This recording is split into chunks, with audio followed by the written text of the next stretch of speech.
Alright friends, one of the first things we have to do to get started is to safely raise and support the front end off of the ground, and then remove all 5 of our lug nuts and the wheel.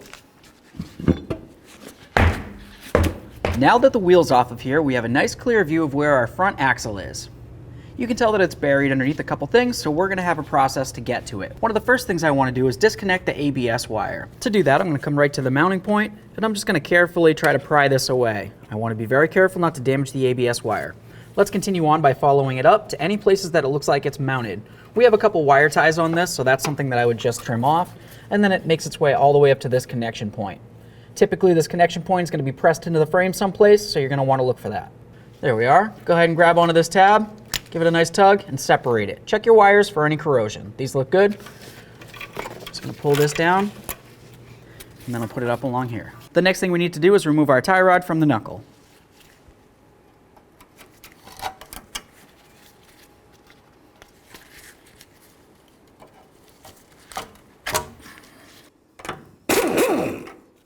Now we're just going to bonk right along this area here, being very careful not to damage our tie rod end.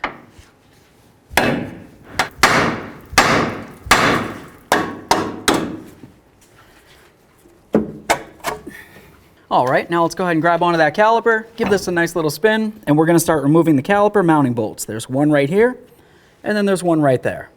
There we are. Get that one loose.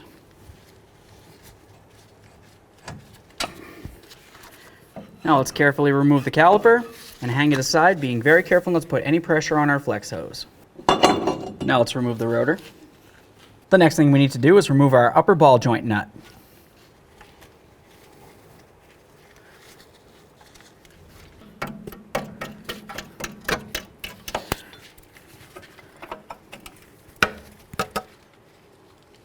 Now that we have the nut off of there, the next thing we have to do is separate the upper ball joint from the knuckle.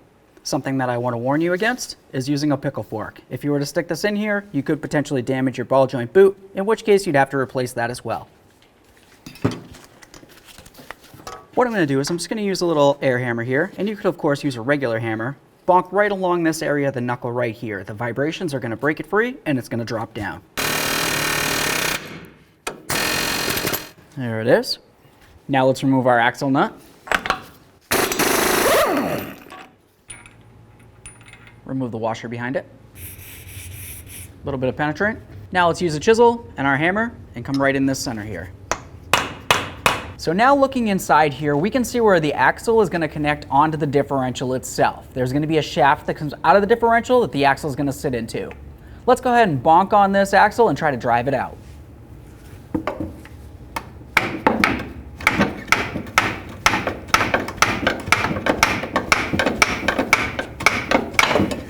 Now let's just take the axle, slide it towards the front where there's a nice opening, and we're going to slide this out.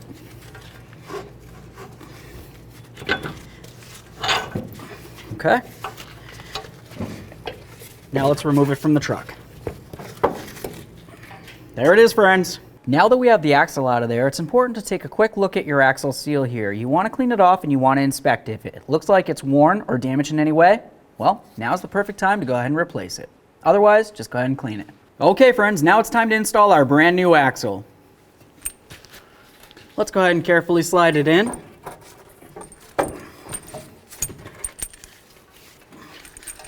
Move that axle nut.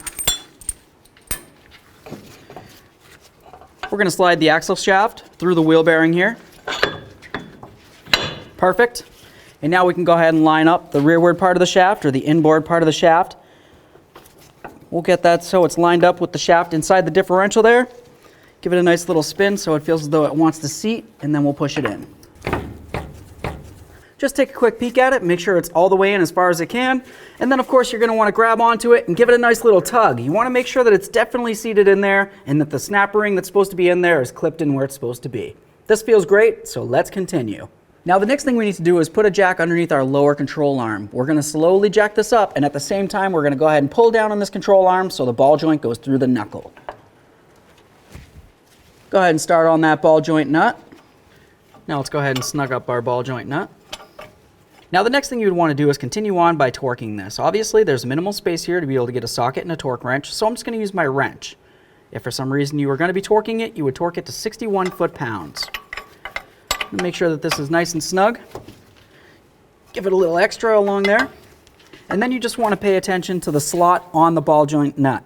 You want to make sure that that's lined up with the hole on the ball joint itself. If for some reason it's not, just continue tightening until the very next one is, and then we're going to put in a locking cotter pin. Let's put in our locking cotter pin. And then of course we'll pin it over so there's no way that this can come loose on its own. Okay, the next thing we're going to want to do is clean up the hub mating surface where it's going to mate up against the rotor. If you have any rust or buildup, go ahead and scrape it off of there and clean it off with a nice wire brush. After that, use a little bit of copper never seized so it looks perfect like this.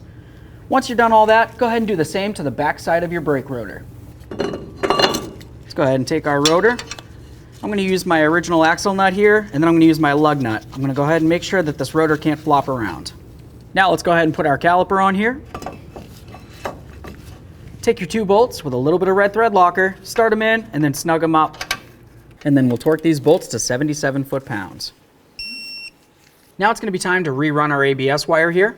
Now we'll just slide this up and into its bracket.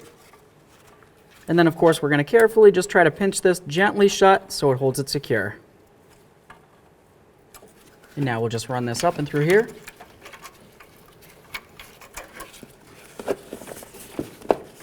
And then up along here. Reconnect it in. Give it a nice click and give it a tug. Of course, you're going to want to make sure that you secure any of this. So if it's hanging around, just go ahead and use a wire tie, or of course, just clip it back into where it belongs. Now let's put in our tie rod end. We'll start the nut, snug it, and then torque it to manufacturer specifications. Now let's go ahead and torque this to 35 foot-pounds. Now the next thing you want to do is just ensure that the slot on the nut is lined up with the hole on the stud itself. If for some reason it isn't, you want to continue tightening until the very next slot does. Once you do, go ahead and put in a brand new cotter pin.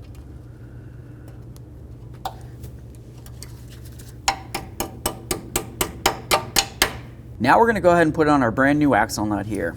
Go ahead and start it on, use your ratchet and snug it up, and then we're going to torque it to 103 foot-pounds. To be able to tighten and or torque this, what you might need to do is go ahead and use a bar straight across the lug studs like this. Just be very careful not to damage them.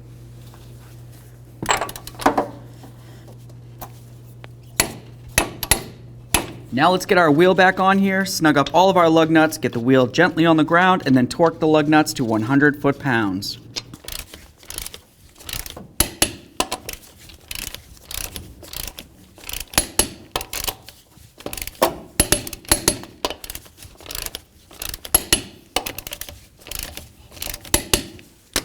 Torqued. Okay friends, we got the job done. All you have left now to do is take it for a road test down to your local alignment shop.